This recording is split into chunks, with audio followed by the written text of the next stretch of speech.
Why was she even bothering with it? That's what the recruits kept asking each other, their snickers bouncing around the cramped supply room like little daggers.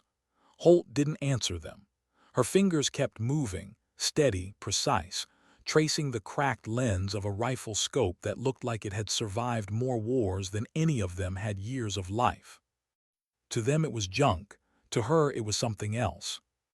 The fluorescent lights hummed above, spilling cold light over endless stacks of paperwork and metal shelves. It smelled of dust, stale coffee, and the faint oil of old machines. She made this room her refuge, her exile.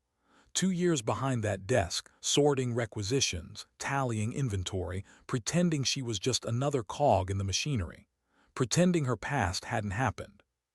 But the scope in her hands betrayed her. "Seriously, Holt," one of them laughed, the loud one, all confidence and no scars. "That thing looks like my grandfather's deer rifle from the 50s. What are you even doing with it?" Carter chimed in, glasses sliding down his nose. "It's obsolete. We've got state-of-the-art digital optics sitting in the lockers. That relic probably doesn't even hold zero anymore." Then, always needing to add the final jab, "You're like some pack rat, Holt, always digging through junk. You couldn't hit the broadside of a barn with that thing." Their words were sharp, dismissive, but she'd heard worse. She had learned to tune out the noise years ago, back when silence was survival, when listening to wind currents mattered more than listening to men who didn't know what it meant to be afraid. Her fingers turned the focus ring, gentle, deliberate. She knew what she held wasn't ordinary. The balance, the engineering, the weight of years carried in every scratch. It wasn't a toy, it wasn't a relic. It was memory. She tilted it under the light and caught the crack running across the lens. Superficial. Beneath it, the glass still shone. A reticle etched with care, lines designed for patience, not speed. A tool made for moments when seconds lasted hours, when breath became mathematics. They didn't know, and she wasn't about to tell them. Not yet. The recruits kept laughing, trading theories about her strange attachment to broken gear. She let them. Words couldn't touch the part of her that was already slipping, backward, into sand and wind and the smell of cordite at dawn. She could almost hear it again, the stillness of a ridge, the silence before a shot, the way the world narrowed to a single line across impossible distance. But she pushed it down. She was safe here, hidden, just a supply clerk, just paper and pens and requisition forms. The sound of footsteps in the corridor made her tense without thinking. Old habits, heavy, deliberate steps, a rhythm she recognized even before she saw the shadow pause outside the door. Someone was listening. But the young soldiers didn't notice. They were too busy mocking, too busy debating the merits of new tech versus old craft. "Why bother learning this stuff?" asked. "These new scopes practically shoot for you, auto-calibrated ballistic computers built in.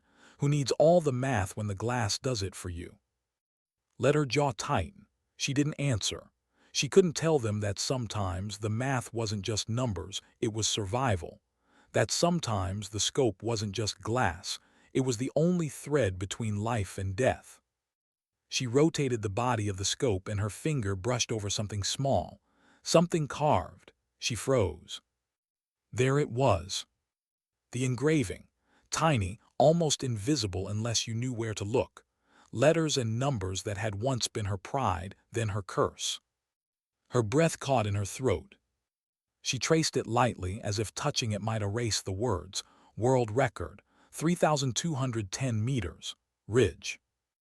The recruits hadn't seen it, not yet, and she prayed they wouldn't, because those words weren't just an inscription, they were a confession, a record burned into steel and into her soul. 2 miles, one shot, a name whispered in classified reports, hushed in corridors, studied in briefing rooms, and buried because she'd chosen to bury it. Her pulse raced. She snapped the scope shut in her hands, steadying her breathing, forcing her mind back to the present. But the memories clawed through anyway. The wind on that ridge had been vicious, curling around rocks, pulling at her cheek. She'd waited for hours, lungs aching from the stillness. Every factor mattered: temperature, humidity, wind shear at different altitudes. Every second stretched until time itself seemed to bend. And then the shot. The shot that should have brought pride. Instead, it had brought weight, unwanted recognition, questions she didn't want to answer, expectations she could never live up to again. That was why she had come here, to this remote base in the desert, to paperwork, to anonymity, to disappear.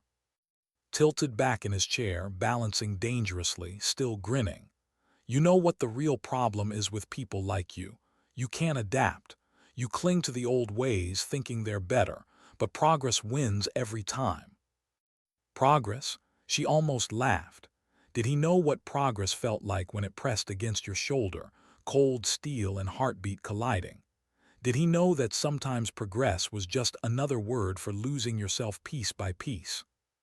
She wanted to say it, to tell them what this scope meant, but her silence was safer, safer for them, safer for her.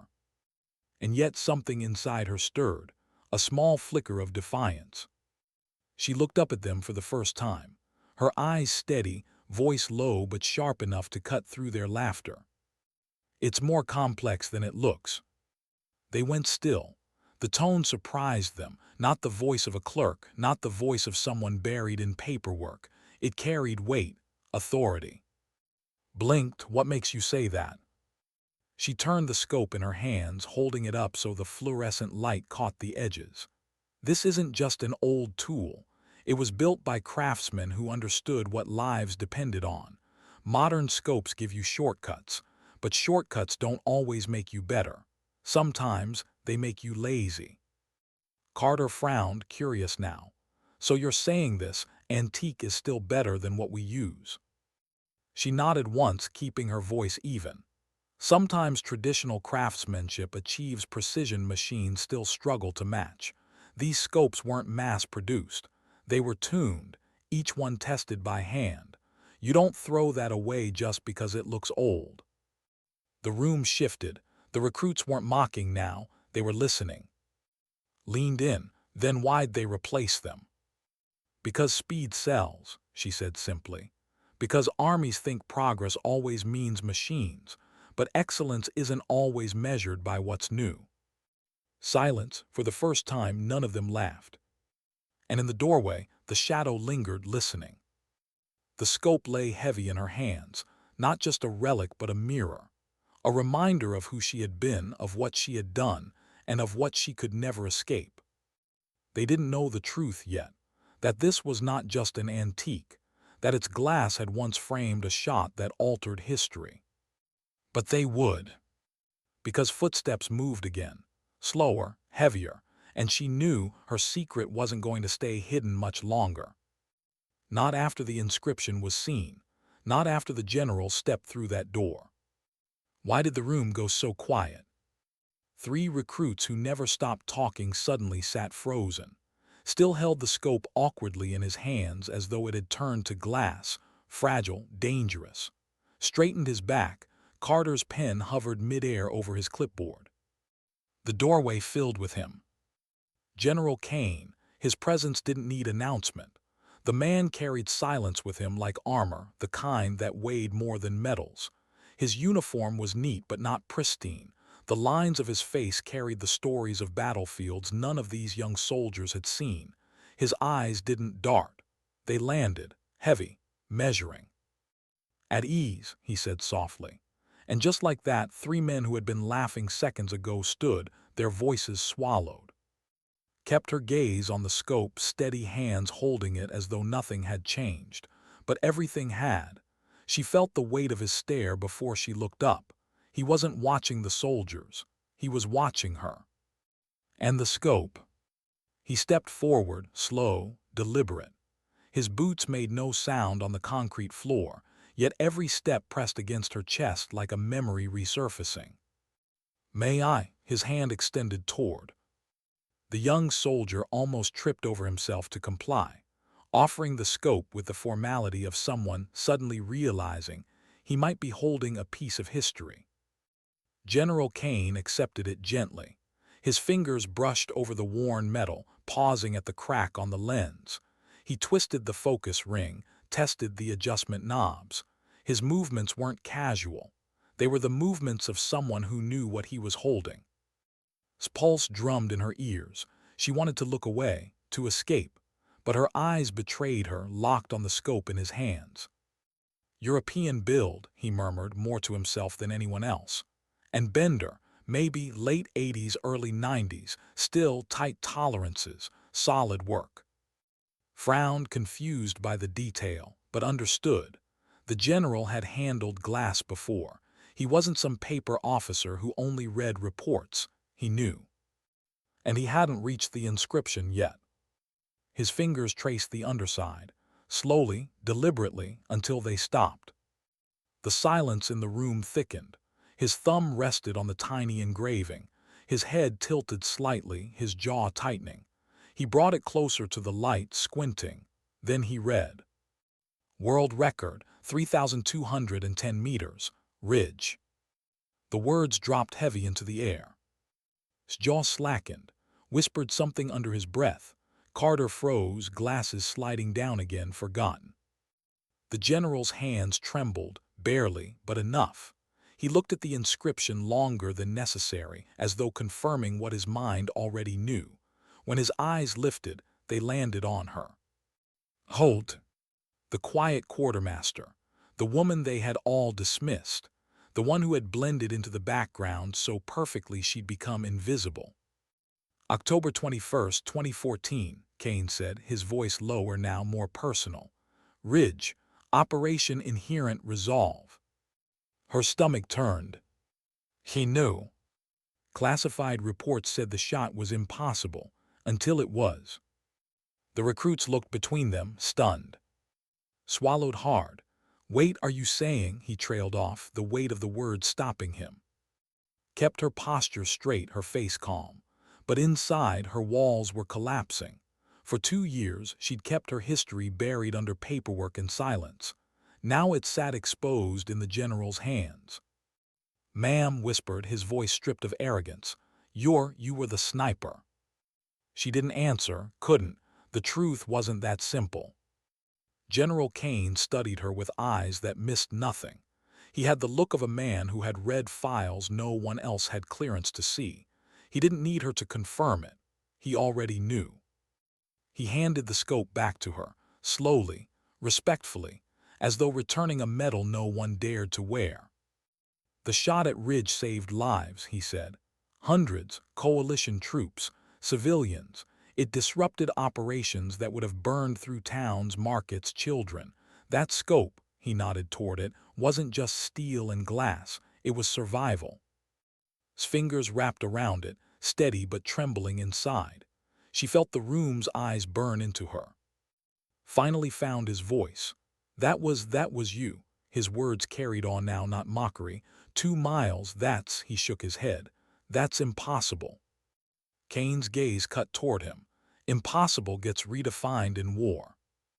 The silence stretched, wanted it to end, to shatter back into ordinary noise, but the general wasn't finished. He stepped closer, lowering his voice so it reached her more than the others. Why are you here, Holt? Quartermaster, supply forms. Why bury yourself here? Her throat tightened. She forced the words out carefully. Because not everyone wants to be defined by one shot. The recruits shifted uneasily, as though intruding on something too heavy for their rank. Cain's expression softened, not pity, understanding. He had seen soldiers bury themselves in silence before. Some drowned in it. Some survived because of it. Still, he said, an ability like yours doesn't vanish. You carry it whether you want to or not. Her jaw clenched. She wanted to argue, to insist she'd left it behind, but the scope in her hands told her otherwise. She had never let go. Carter finally spoke, his voice careful. Ma'am, why would anyone walk away from being the best? The question stabbed deep. She remembered the faces, the headlines, the interviews she refused, the weight of being turned into a legend against her will, pride mixed with shame, admiration tangled with isolation. Her answer came quiet, controlled. Because sometimes being the best costs more than it gives. Cain's eyes stayed on her, steady, searching. Then he nodded once, as if confirming something he already believed. "Quartermaster Holt," he said formally, "I'd like to continue this conversation in my office. Immediately." The recruits stiffened, eyes darting between the general and they knew what this meant. This wasn't about supplies anymore. Felt the weight of inevitability settle over her. There was no more hiding. "Yes, sir," she said. Cain turned, expecting her to follow, but before she moved, spoke up, his voice quieter now. "Ma'am, I just want to say we didn't know. We'll treat that scope with the respect it deserves." Looked at him, his expression wasn't mockery anymore. It was reverence, maybe even guilt. Her lips curved just slightly. "Every piece of equipment tells a story," she said. "The marks on it aren't damage, they're proof it mattered." And then she followed the general out, the scope heavy in her grip, the air heavier still. The corridor buzzed with routine military life, phones ringing, boots striking tile, voices trading orders. But to her, it felt distant, like she was walking through a dream she had already lived once before. She glanced down at the scope. The engraving caught the light. Her secret no longer belonged to her.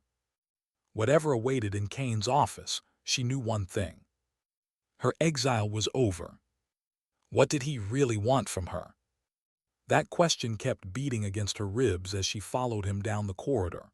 General Cain didn't walk like other officers. He didn't rush. He didn't drag. Each step was measured, carrying decades of command in its weight. Soldiers passing by stiffened automatically, salutes sharp, conversations cut off mid-sentence. Kept her eyes straight ahead, the scope cradled in her hands like an unwanted relic. Every hallway she walked felt longer, every doorway another reminder she had crossed a line she never wanted to cross again. Cain's office sat in the corner of the headquarters building, its windows opening toward the wide desert, a place where mountains sat like silent guards, staring back at the base with ancient indifference. "Please," he said, gesturing toward a chair. His voice had softened but not lost its authority. She sat, posture straight, scope resting across her knees. Her eyes flicked over the office, maps pinned to the wall, comm equipment humming faintly, files stacked but organized. Cain lowered himself behind the desk with the precision of someone who understood that every movement spoke. For a moment, silence.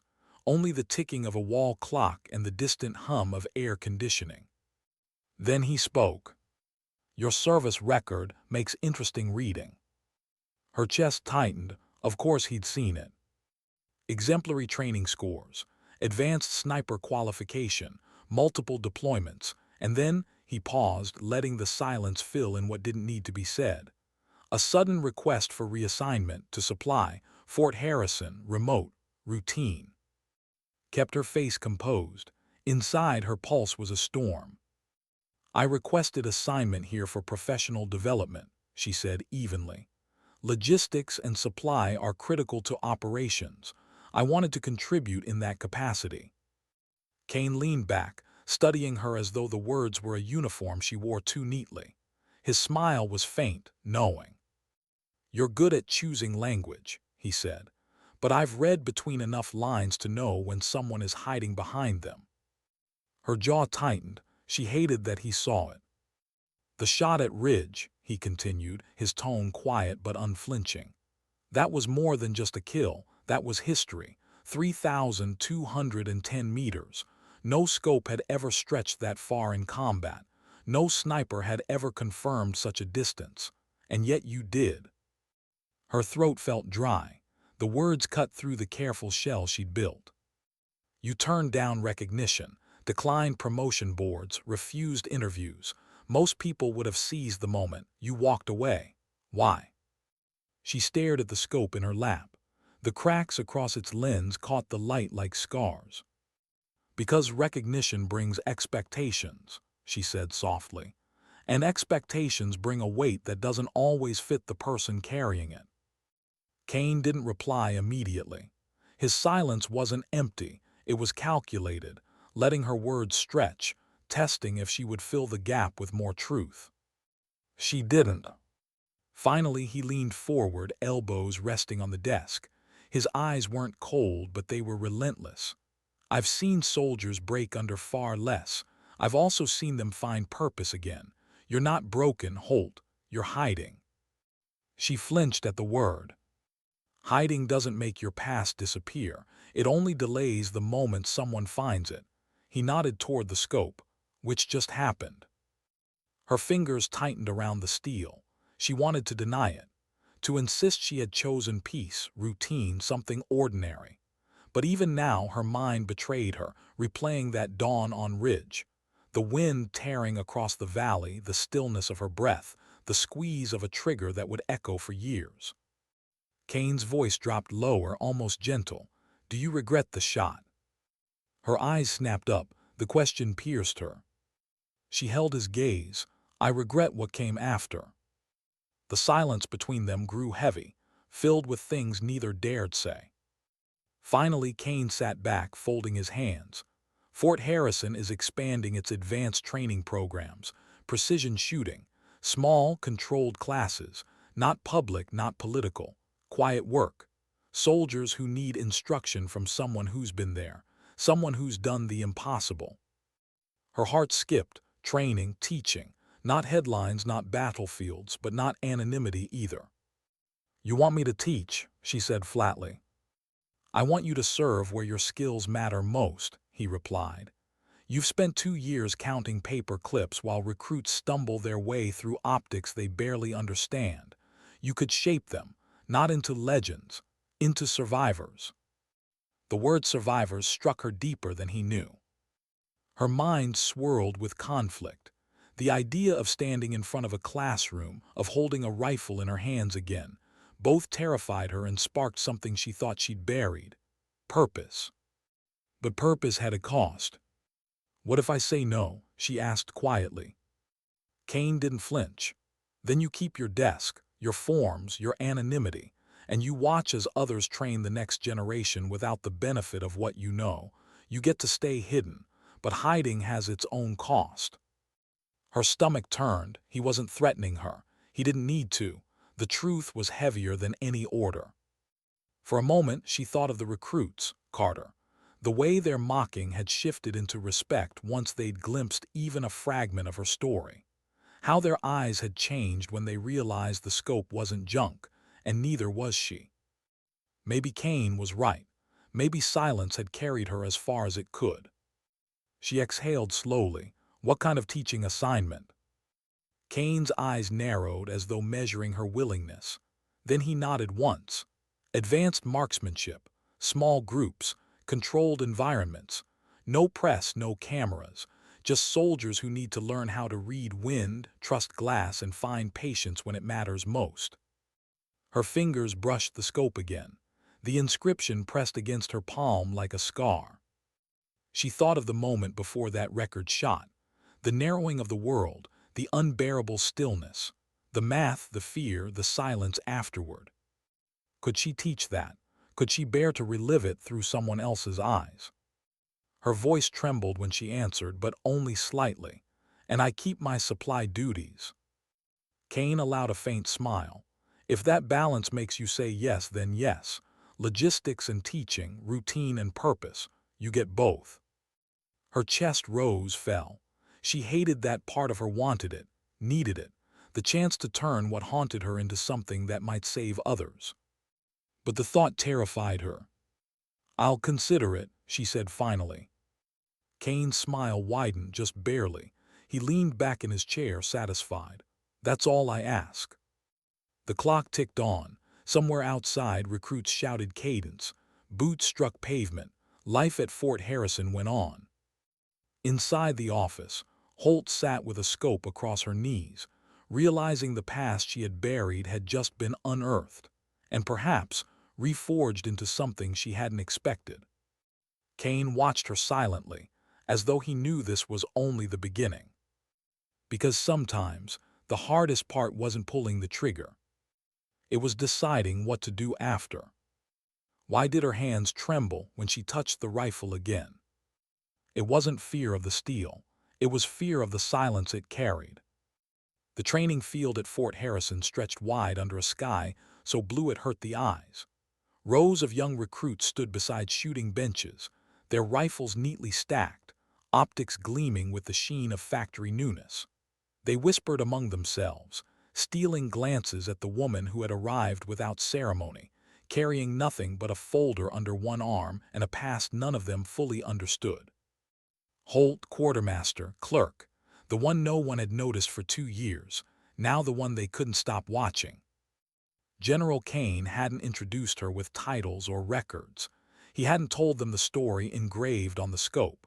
He only said she would be leading advanced marksmanship training. That was enough to ignite the rumors. By the time she stepped onto the gravel, the recruits already looked at her like she was both a ghost and a legend. Set the folder on the bench. Her voice came calm, controlled. Before you even lift a rifle, you need to learn one thing. Dozens of faces leaned closer. Patience, she said simply. Yes, of course he was here, raised an eyebrow, whispering something too. Carter adjusted his glasses, focused as always.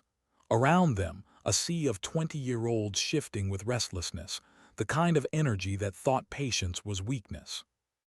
She walked slowly down the line, hands behind her back, eyes scanning their stances, their nervous fidgets. She remembered being them once, eager, cocky, unaware of how heavy silence could feel when you were waiting for a target that might never come. Anyone can pull a trigger, she said. But waiting without moving, without breaking focus, that's where most fail. Grinned, still carrying that edge of arrogance. Ma'am, I think we can handle waiting. She stopped in front of him, her eyes steady, unreadable. Can you handle waiting while your legs go numb, while the sun burns your neck, while your throat dries out and your target never shows? Can you handle waiting when the radio is silent and every second feels like a lifetime? Because that's what patience costs. The grin faltered, he didn't answer. Moved on. They started with basics, sight alignment, trigger control, breath discipline. But she taught differently than the instructors they were used to. She didn't flood them with technical jargon. She didn't lecture with arrogance. Instead, she wove the lessons through questions. How do you steady your heart when it won't slow down? What happens when the wind changes halfway through your squeeze? Why do you think missing by an inch feels the same as missing by a mile? The questions hung in the air like echoes, forcing them to think, not just memorize. Carter raised his hand once, hesitant. Ma'am, what if you calculate everything right, but you still miss? Her gaze softened. For a moment she wasn't in front of a classroom, she was back on that ridge, the wind tearing at her, doubt pressing heavy on her chest. Then you learn, she said quietly. And you live with the knowledge that sometimes perfection isn't enough. You accept the miss because thinking about it too long will cost you the next shot. The recruits shifted uncomfortably. They were used to answers that promised certainty. She gave them truth instead. By midday, the desert heat pressed down hard. Sweat-streaked faces, rifles glinted, tempers frayed. Called a halt, her voice firm but never raised. Water 10 minutes. They broke, grateful, collapsing onto benches or lying back in the gravel. Stayed standing, eyes on the horizon. The mountains in the distance shimmered under heat waves, almost disappearing. She knew that shimmer. She'd watched targets blur in it, only to reappear when the wind shifted. Approached cautiously, water bottle in hand. Ma'am, why'd you agree to teach us? You don't seem like you wanted to. She glanced at him, surprised by his bluntness. Then she gave the only answer she could.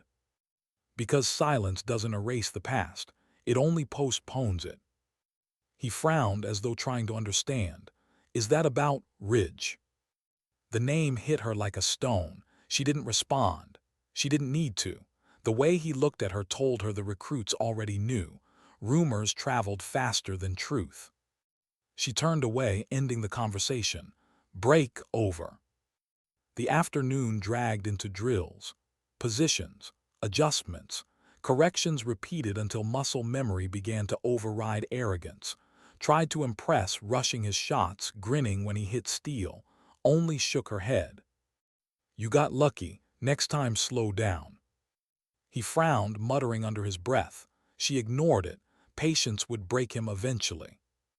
When the sun dropped low, casting long shadows over the range, called them together one last time. Every rifle tells a story. Every scope carries scars. You think this is about hitting targets. It's not. It's about discipline. It's about control. It's about living with the weight of the moment before the shot and the silence after. Her voice wavered on that last line, just slightly, but enough for her to feel it, enough for her to know the recruit saw a flicker of something in her eyes. Dismissed. They scattered, shoulders aching, faces red from the sun, lingered a moment longer, glancing at her with something halfway between defiance and respect. He didn't say anything. Neither did she. When they were gone, she sat on the bench alone. The scope, that scope, rested beside her, the engraving hidden in shadow. She traced the crack in the lens again, fingers careful. It was like looking into a mirror, damaged, still functional, still capable of precision no one believed in. But unlike the scope, she wasn't sure she could be repaired. The desert wind picked up, whistling across the range. She closed her eyes, and for a moment she was back on that ridge again. Breathing slow, heart steady, world narrowed to a reticle and a single figure in the distance. She heard the shot again, felt the silence after. And the silence was louder than the rifle had ever been. Why couldn't she sleep? The base was quiet, wrapped in desert night. Fluorescent lights hummed in distant hallways, generators pulsed low against the silence. But inside Holt's quarters the silence was sharper. It pressed against her chest, demanding answers she wasn't ready to give. The scope sat on her desk again, lit only by the soft lamp beside her bunk. Its cracked lens glinted like a scar under dim light. She had tried to put it back in storage after training, but her hands wouldn't let go. She carried it here as though it had followed her, whispering what she didn't want to remember. Her recruits had asked questions all day, some curious, some skeptical, but one, Carter, had asked the one she couldn't shake. What happens when you calculate everything right and you still miss? She hadn't told him the whole truth, that sometimes you didn't miss. Sometimes you hit exactly where you meant to. And sometimes the hardest part wasn't the shot you missed, it was the one you didn't. Her eyes closed and the desert of Nevada slipped away. Another desert rose in its place, hotter, harsher, the air thick with dust and the smell of oil fires in the distance. Ridge. The memory came, whether she wanted it or not. She was prone in the dirt, the rifle steady against her shoulder, this scope pressed against her eye. The valley stretched before her, 2 miles of wind and shifting light. Intelligence had marked the compound. A high-value target, a man whose decisions meant death for hundreds if left unchecked. The radio in her ear buzzed faintly, a calm voice relaying clearance, confirmed, authorized. But it wasn't that simple. The wind was shifting, high currents pulling left, lower drafts sweeping right. The target moved inside the courtyard, never still. Every calculation had to be perfect: bullet drop, spin drift, air density, humidity, even the angle of the earth itself. At that distance, gravity wasn't her only enemy. Time was. Her finger rested on the trigger, but her mind raced elsewhere. Not with fear, with doubt. What if I'm wrong? What if the round falls short? What if it drifts wide and hits someone else? Her breath slowed. She forced the numbers into place. Years of training screamed at her, trust the process, trust the math, trust the glass. She squeezed. The rifle roared, the recoil slamming into her shoulder. Then silence. The shot took nearly 5 seconds to reach its mark. 5 seconds where her heart stopped, her lungs froze, her world narrowed to a single line through the desert air. Then impact. The target fell, the courtyard erupted, radios crackled, Voices shouted, and in those 5 seconds she had become something she never asked to be, a legend. She opened her eyes back in her quarters, sweat on her skin, breath shallow. The scope still sat there unmoving, silent, but to her it screamed. That one shot had followed her for years. It saved lives, yes. Disrupted attacks, yes. But it also stole something from her, peace. Because the military didn't just see a soldier after that. They saw a weapon, a headline, a story to tell. She had turned it down. The medals, the interviews, the promotions. She thought anonymity would free her, that hiding in logistics would silence the echoes, but echoes don't care where you run. They find you. A knock at her door startled her. She set the scope down gently, wiped her palms against her fatigues, and opened the door. Stood there awkward, shifting from one foot to the other, not cocky tonight, not smirking. "Sorry to bother you, ma'am," he said, voice lower than usual. "I couldn't sleep either. I keep thinking about what you said today, about patience, about silence after the shot." Studied him. The same kid who mocked her days ago now stood with eyes that carried something closer to respect, and maybe fear. "What about it?" she asked. He hesitated. "Have you ever taken a shot you wish you had?" Her throat tightened. He didn't know what he was asking, not really. "Yes," she said finally. "Every sniper has. Even the right shot leaves a mark." Nodded slowly, his gaze dropping. I don't know if I could live with that, knowing you ended a life, even if it was necessary." Leaned against the doorframe, her voice soft but steady. "That's the question no one prepares you for. They teach you math, mechanics, breathing, but they don't teach you how to sit with the silence after. That's the real test, and you don't know if you can handle it until you've already pulled the trigger." He swallowed, looking younger than ever in the dim hallway light. "And you handled it." She didn't answer directly. Instead, she stepped back and let the silence stretch. Silence was its own kind of answer. Finally nodded again, as though he understood more than her words had said. "Thank you, ma'am. Good night." When he left, closed the door gently, leaning against it as her knees threatened to give out. She wanted to believe she had helped him, but part of her feared she had only handed him the same burden she carried. She turned back to the scope. Its engraving caught the lamplight. World record, 3,210 meters.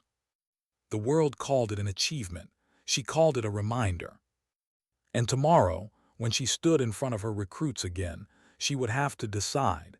Did she keep teaching them the mechanics of patience, or did she tell them the truth about what patience costs? Her hands shook as she reached out and turned the lamp off. Darkness swallowed the room, but the scope remained, burning behind her eyelids. The silence stretched, and for the first time in 2 years, she whispered aloud into the emptiness. "I don't know if I did the right thing." The walls gave no answer, the scope gave no answer, only silence, always silence. How long had she waited that night? Hours, maybe more. Memory blurs when time stretches thin. But she remembered the silence, the way it pressed against her chest like an extra weight she had to carry along with the rifle. Ridge wasn't chosen by accident. The high ground offered vision across the valley, sparse cover, rocks and scrub, air that turned sharp after dusk. From her position she could see the compound, a cluster of low stone buildings tucked into the landscape. To the untrained eye it looked like nothing.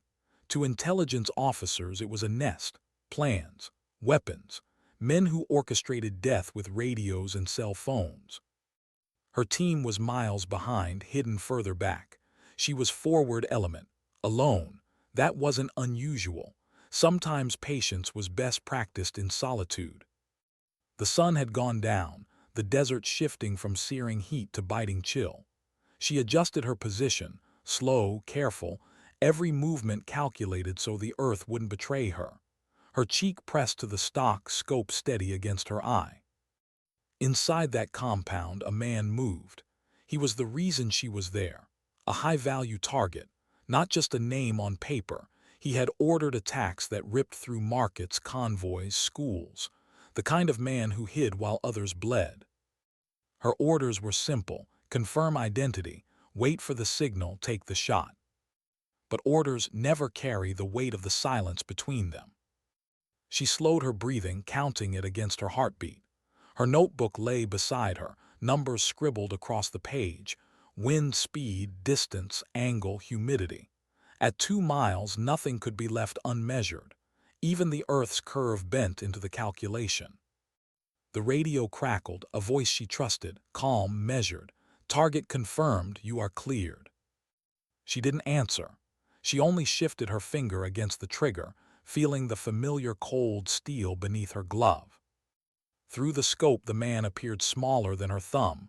He didn't look dangerous at that distance. He looked fragile, human. That was always the hardest part. The closer the target, the easier it was to see malice in their eyes. At distance, they were only silhouettes. A man walking across a courtyard, a shadow among shadows. Her jaw tightened. She forced the math back into her head. Wind shear, 12 miles per hour cross at high altitude, gusting irregular at ground. Temperature drops in sunset. Air density thinner than forecasted. She adjusted the knobs, micro-movements that made the difference between history and failure. Her chest rose once, fell once. She squeezed. The rifle bucked. The sound cracked through the night, echoing across stone and sand. Then silence. 4 seconds, maybe 5, the longest seconds of her life. She held her breath. The world stilled. Every grain of dust seemed suspended. And then the figure dropped. The courtyard erupted. Shouts, scrambling, shadows running. The radio filled with voices, command confirming strike, intelligence relaying success, back channels already buzzing with what it meant. She didn't hear any of it. She only heard her own heartbeat, thundering in her ears. Because the moment the target fell, something else fell with him. Her anonymity. Her freedom. Her humanity, in pieces she wasn't sure she could ever gather again. The numbers were right, the shot was perfect, the mission succeeded. And yet, she lay there in the dirt, staring through the scope at a body too far away to even look like a man anymore, and she felt nothing. Nothing but the weight of silence. It stayed with her through the debrief, through the way officers she barely knew began whispering her name with awe, through the way her picture ended up in files marked classified but passed around anyway, like a legend that couldn't be contained. A world record, that's what they called it. She called it a sentence. Her bunk creaked as she shifted, pulled back from the memory. She sat now in Fort Harrison, years later, but the ridge never left her. It followed her into sleep, into silence, into the cracks of her every waking moment. The scope still sat on the desk in front of her. Her hand moved to it without thinking. Her thumb brushed the engraving. World record, 3,210 meters. She whispered into the empty room, "They'll never know what it cost." And yet, part of her knew that wasn't true. Because some of them, Cain, maybe even those wide-eyed recruits, would learn, not from numbers or inscriptions, but from the way silence changes a person. Her mind dragged her back again, to the aftermath she tried hardest to forget. The briefing room days later. Officers lined in rows, nodding, congratulating. Her commanding officer shaking her hand, telling her she had saved hundreds. The intel that confirmed attacks had been disrupted, convoys spared, children alive because one man no longer gave orders. They wanted her in front of cameras. They wanted her face in headlines. They wanted to turn her into a weapon not just of war, but of story. She refused. They didn't understand. Maybe they never would. Because all she could hear, even in those rooms full of praise, was the silence after the shot. The silence that screamed louder than applause. She asked for reassignment, logistics, supply, the kind of place no one noticed, the kind of work that didn't require remembering what it felt like to squeeze a trigger and wait 5 seconds for a life to end. And for a while it worked. until that scope resurfaced in a dusty box at Fort Harrison, until 3 recruits laughed, until Cain walked through the door, until everything she'd buried clawed its way back into the light. She pressed her palms against her eyes, forcing the memory back down. But memory has sharp edges. You can't bury it without bleeding. The clock on her nightstand ticked toward dawn. She hadn't slept. She wouldn't. Tomorrow she would stand in front of those recruits again, pretending to be their instructor, pretending she hadn't spent the night haunted by silence. But deep down she knew the truth. Teaching them wasn't about scopes or wind calls or breathing techniques. It was about preparing them for the silence. Because one day one of them would pull a trigger, and they would learn what she had learned, that even the perfect shot leaves scars. She turned the lamp off, leaving the room in darkness. The desert outside was still, the stars burning cold above. And in the blackness she whispered again, softer this time, as though speaking to herself. It wasn't the distance that broke me, it was the silence. Why did their voices fall quiet when she stepped onto the range? The recruits had laughed once, whispered once, but now, even before she spoke, silence spread like a ripple across the gravel. They were learning, not just rifles, not just optics, but her. Carried no folder today, no visible lesson plan, just the scope in her hand and worn. The recruits' eyes locked on it, some with reverence, others with unease. "Yesterday we talked about patience," she began, her tone calm but sharp enough to hold them. "Today we talk about weight." Confused looks passed through the line, raised an eyebrow but didn't speak this time. Set the scope down on the bench, her hand lingering on the cracks across the glass. A rifle has physical weight. You feel it in your arms, in your shoulders, in the ache of hours lying prone. But that's not the weight I'm talking about. I'm talking about what comes after. She let the silence hang, deliberate. Some shifted uncomfortably. Carter leaned forward slightly, pen ready, as though this was a lecture he didn't want to miss. The bullet doesn't vanish after the shot. It keeps moving. Through the air, through the target, through the rest of your life. You carry it long after it's fired. That's the weight. Swallowed, his usual grin absent. Picked up a fresh rifle from the rack, brand new, matte black steel glinting under the sun. She held it up, balanced across her hands. This isn't just a weapon, it's a promise, and every promise has a price. She lowered it slowly, set it back on the bench, and turned toward them. If you want to be marksmen, if you want to be soldiers, you have to ask yourselves a question. Can you live with the silence after the shot? The words sank deep. No one moved, no one cracked a joke. She broke the tension with motion. Positions, prone, targets at 1,000 meters. They obeyed quickly, dropping to the gravel, rifles shouldered. Walked the line, adjusting elbows, shifting bipods, correcting cheek welds with gentle taps. Her presence loomed over them, not harsh but exacting. Fired first, the crack echoing across the range. Steel rang faintly seconds later.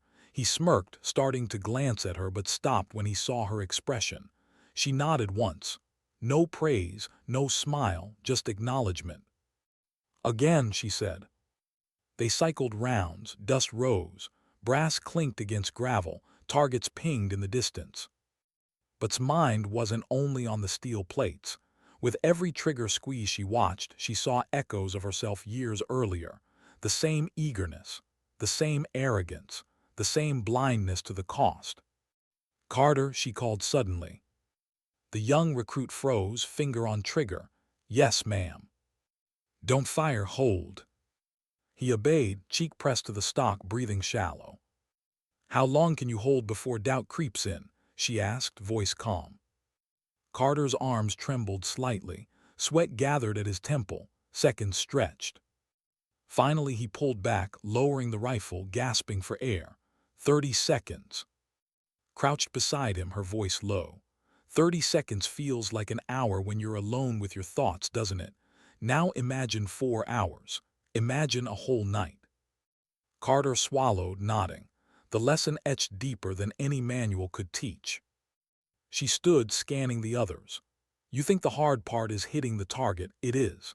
The hard part is waiting, wondering, second-guessing. It's patience under silence, doubt under pressure. And when the shot finally comes, she paused, her eyes distant for a moment, it doesn't erase the waiting, it just gives it a consequence. The recruits absorbed her words quietly. Even, who usually resisted, lay flat against his rifle, expression unreadable. Hours passed. The desert sun burned overhead, shadows shrinking. They trained through fatigue, through aching joints, through the restless buzz of hunger. Pushed them without shouting, without threats. Her authority came from silence, from the way they leaned forward to catch every word she did speak. By late afternoon, steel targets bore fresh scars. Some were wide, some were dead center, some missed entirely. But the recruits were quieter than they had ever been. Their energy wasn't gone, it had been reshaped. Finally called ceasefire, unload, clear chambers. They obeyed, bolts locking back, magazines removed. She watched carefully, ensuring no detail was sloppy. Discipline lived in details. When they gathered around, sweat-streaked and exhausted, she didn't congratulate or critique. She simply asked, "What did you learn?" Spoke first, hesitant. "That waiting is harder than shooting." "Good," said, "but not complete." Carter adjusted his glasses. "That missing isn't just about math. It's about whether you can recover after." Nodded once, closer. Surprised them all. His voice carried none of its usual bravado. That even when you hit, it doesn't mean you win. It just means you live with it. His eyes met his. The kid had listened. Really listened. She saw something shift in him, a seriousness she hadn't expected so soon. She let the silence linger, then said quietly, "That's the lesson no manual teaches you." The recruits shifted, their exhaustion heavy, but none broke eye contact. They wanted more, but she didn't give it. Not today. "Dismissed," she said finally. They filed out slowly, quieter than soldiers usually moved. Carter scribbled notes, muttered to himself, walked with his head lower than usual. Stayed behind. Alone again with the range, the smell of gunpowder, the scope lying on the bench. She lifted it, staring through the cracked lens. The target plates blurred, then sharpened. She adjusted instinctively, the old motion still alive in her muscles. The plate at 1,000 meters gleamed under the last rays of sun. She could have fired, could have proven again what she already knew, that precision never left her. But she didn't. She lowered the scope, eyes burning, and whispered into the empty air, "I won't let them become me." The desert wind carried the words away. And for the first time since Cain had walked into that storeroom, she realized teaching wasn't just about giving them skill. It was about giving them the courage to walk away from the silence intact. Why did the recruits linger that evening, long after dismissal? The sun had dipped low, bleeding orange across the desert horizon. Shadows stretched long across the range, rifles cleaned and racked, brass gathered into buckets. Yet the young soldiers didn't rush to the mess hall. They stood in clusters, quiet, as though something unspoken held them in place. Holt noticed it. She pretended not to. She gathered her folder, slung her jacket over her shoulder, and started toward the barracks. But their silence followed her like a shadow. Respect, unease, curiosity, she knew the look. General Cain was waiting outside the headquarters.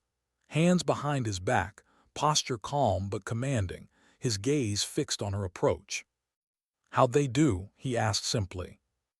Adjusted the strap on her shoulder. "They're learning." "That's not what I asked." She sighed, glancing back at the recruits still lingering. Leaned against a bench, head bowed, listening as Carter muttered calculations. Was staring at the horizon, lost in thought. They weren't the same kids who mocked a cracked scope in a storeroom. "They're not marksmen yet," she said, "but they're starting to understand what it means to carry the weight. That's harder to teach than wind calls."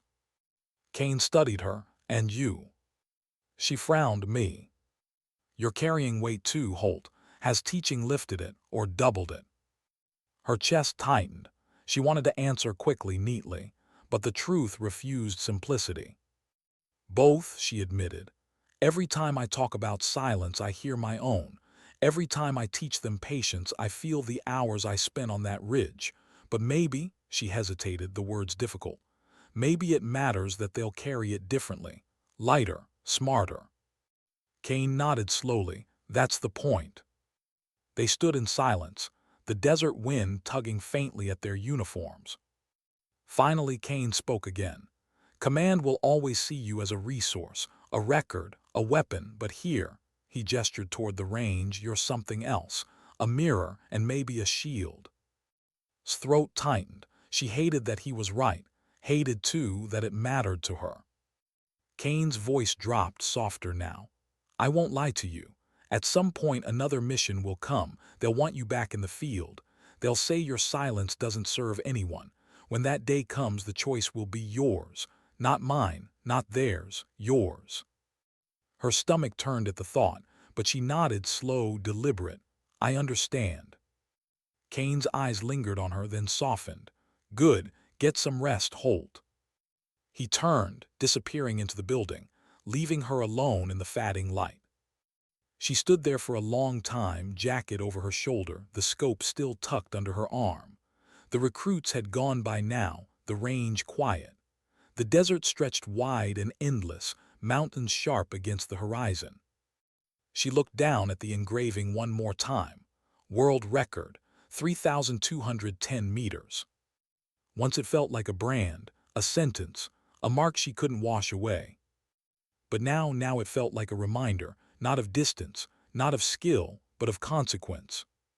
Because distance wasn't the real record. The real record was the silence afterward, the years she carried it, the way it shaped every word she spoke to soldiers who might one day stand where she once lay, finger trembling against a trigger in the dark. She closed her eyes, breathing slow. No headlines, no applause, no medals, just the desert wind and the quiet knowledge that dignity doesn't need an audience. It doesn't speak. It acts. Holt turned toward the barracks, the cracked scope held firmly in her hands. The desert night swallowed her steps, and for the first time in years, she didn't feel like she was hiding. She felt like she was choosing.